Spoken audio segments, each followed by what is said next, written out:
Welcome to G.O.Q TV. Welcome to G.O.Q TV.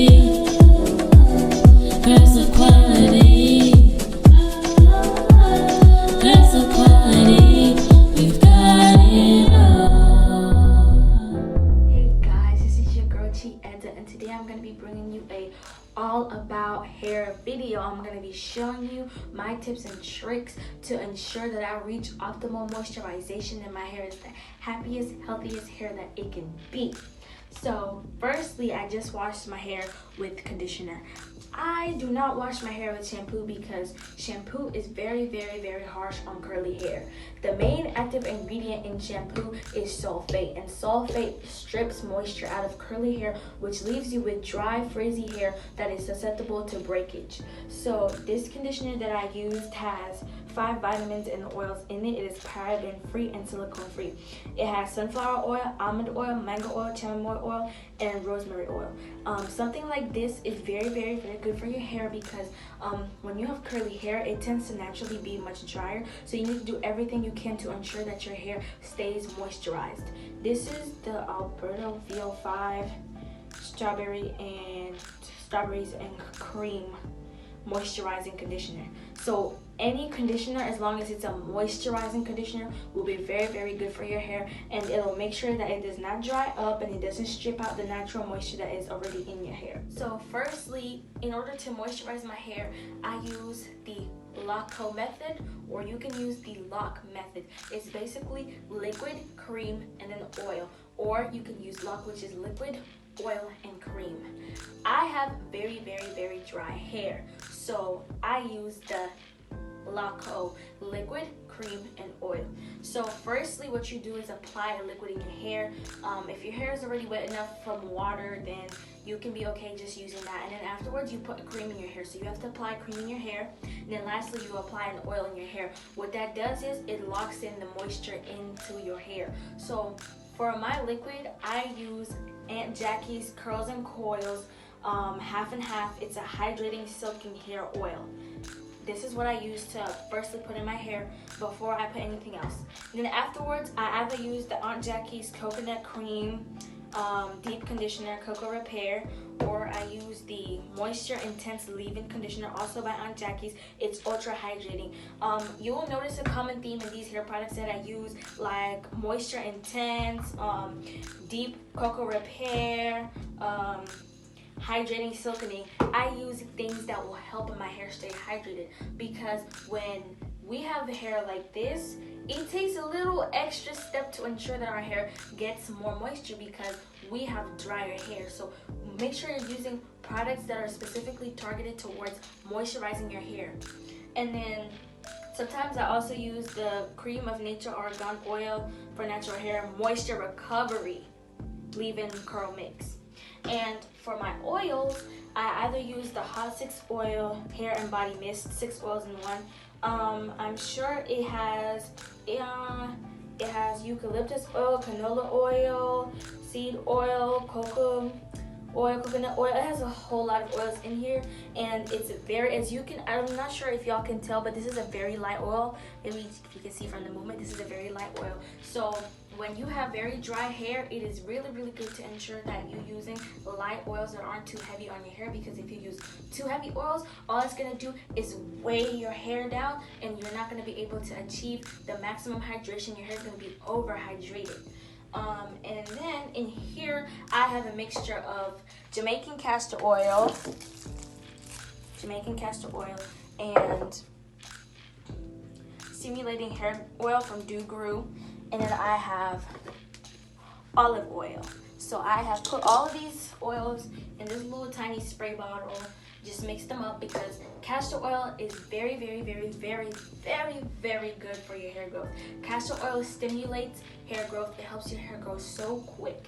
It's really good to apply on your edges or just to oil your scalp when you have braids. It's super duper good. However, castor oil is a very heavy oil. So when you have your natural hair out, it's not exactly the best to put directly because it's such a heavy oil. It'll weigh your hair down. It'll make your hair all greasy and slimy, and the oil will just sit on top of your hair. It's not going to soak inside. So what I like to do is I like to mix it with coconut oil, because coconut oil is a very light, airy oil, and then I mix it with the G.O.Q because that also helps stimulate hair growth. So I just mix it and I put it in this hair bottle. Whenever I have braids or like style like that, I like to oil my scalp using just straight up Jamaican black castor oil, because that really helps stimulate your hair. I have the mango papaya one. It smells good. Sometimes I'll be contemplating just doing a little taste, but don't do it. I may or may not. Okay, so first I just got this small section of hair that I just parted out of my hair. I'm going to take my liquid, which is the silkening hydrating hair milk. I'm just gonna spray it in my hands. Usually I spray it in my hair, but I don't want to spray my glasses because then I won't be able to see, and that's not gonna be good. So I just apply that to my hair.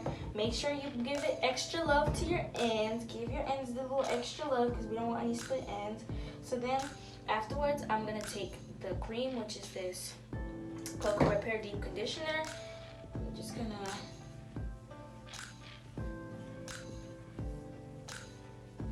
make sure you give extra love to your ends. They need it. Give your ends extra love.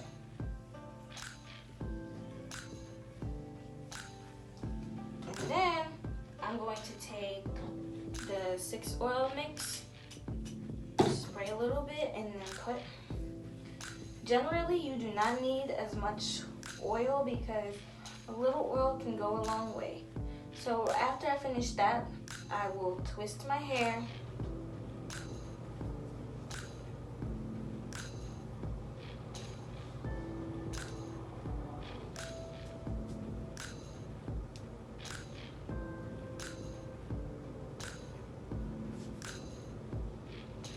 And just like that, we have the first way that we can use to stretch and moisturize. So with this method, you would put twists all over your entire head, keeping that movement that I was doing, and that would be what is called a twist out. And I would go to sleep overnight, wake up in the morning, undo all my twists, and just comb out my hair. I will insert a picture of what that typically looks like whenever I do it. Now we're gonna move into the second way to stretch your hair. So the second way to stretch your hair is what is called a braid out. So I'm going to do the lock method this time, just so y'all can see what it looks like. I'm gonna do my liquid. You can be generous because we don't want dry hair. We don't want dry hair over here.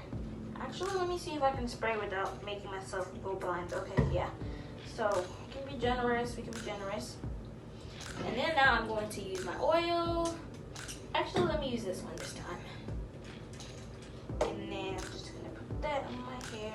Put that on my hair. Just like that. Kind of just look like I'm massaging it in. And then I'm gonna get my cream. Be generous with that too. Make sure your ends get that little extra love. We don't want to split ends. Just like this. Oh, by the way, usually I detangle while I do this, but I have already detangled this section, so that's why it looks like this. I'll just be running a comb through it just to make sure that it's detangled. But after I do this, I basically just do a braid in my hair. This is gonna help my hair to stretch very, very well and stay moisturized. It helps lock in the moisture inside of our hair. And I will also insert a picture of what it looks like when I do a braid out in my hair. I will insert a picture so y'all can see what the finished product would be. So in this case, you would just do a braid out on your entire head, all your hair. You would do a braid out. This is the braid out, this is the twist out. Generally, the braid out is able to stretch your hair more than the twist out does, just because when you're doing a braid, you're pulling more of your hair and making it tighter, so it's able to stretch more. Then to stretch my hair, I'm just gonna put these back so they can't stay in my way, get in my face. Okay, so this is the last way to stretch hair. This is basically called the threading method, but I use shoelaces. This is African hair threading.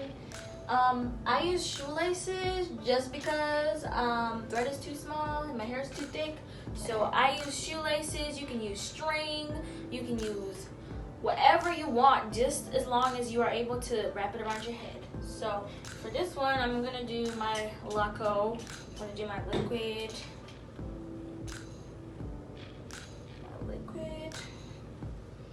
My cream.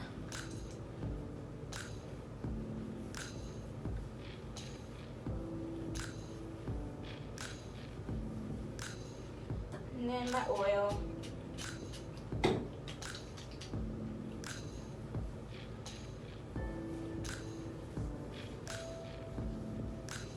Okay, so basically what you do is you get your string. You get your string, grab the section of hair that you would like to wrap, you wrap it around. You literally wrap it around the base as if you were tying your hair with the string, and instead of using a hair tie, you're using a string. So you tie your hair, and once you've secured the base and you've wrapped around the same spot a couple of times, then you start going down. So typically when you do this, you would be able to do it in larger sections. When I do it to my hair, I'll do maybe 4 or 6 depending on how lazy I'm feeling that day. So you can tailor it to how small or how big you want the sections to be. This is a pretty easy way to stretch your hair. It's really good, and for the most part it's super quick. So in days when I'm feeling way too tired to do twists or to do a braid out, because I'm not about to sit there for 2 hours, 45 minutes, depending on how big, I'm not gonna sit there and do that. So this is what I do instead. This just stretches out my hair, and my sister always says that I look like an alien when I do it. But you know what? When I wake up in the morning, the way my hair looks, I'll insert a picture so y'all can see. The way my hair looks after this, amazing. So once I do this, I just stick it in my hair, back in my scalp. Once I do this, what I like to do is just put a little bit of moisture, because this part of my hair that I left exposed, it can get dry. So I just like to put a little bit, give it a little bit more love. Then never be afraid to give your ends a little bit more love. That's the best way to avoid split ends. So this is the other way that we can stretch our hair. You just go to sleep, you wake up, and you unravel it. The way to stretch your hair is through blow drying. Contrary to popular beliefs, blow drying is actually not bad for your hair. Blow drying on high heat is bad for your hair. So if you blow dry your hair and you blow dry it on cold or warm, you should be okay. If you're doing it for a short period of time, you can do hot or warm, but if you're gonna be blow drying your hair for a long period of time, going through it multiple times, you can do it on cold, and I promise you, if your hair is thoroughly moisturized, it is not gonna break your hair. It's the heat aspect of blow drying, that's the part that messes with our hair when you put it on hot, because some hair types cannot handle heat. So make sure that if you are gonna blow dry your hair, blow dry it on warm or cold. Enjoy this video. I hope you found it helpful, and just ignore how I'm looking right now, because I have to show y'all, I had to put y'all on, I had to tell y'all the little secrets. So let me know if you guys are interested in another video, because I have a whole lot more that I have to say. If you like what you see and would like to donate to Girls of Quality USA and Belize, please feel free to send all monetary donations to Cash App at $Girls of Quality. Be blessed.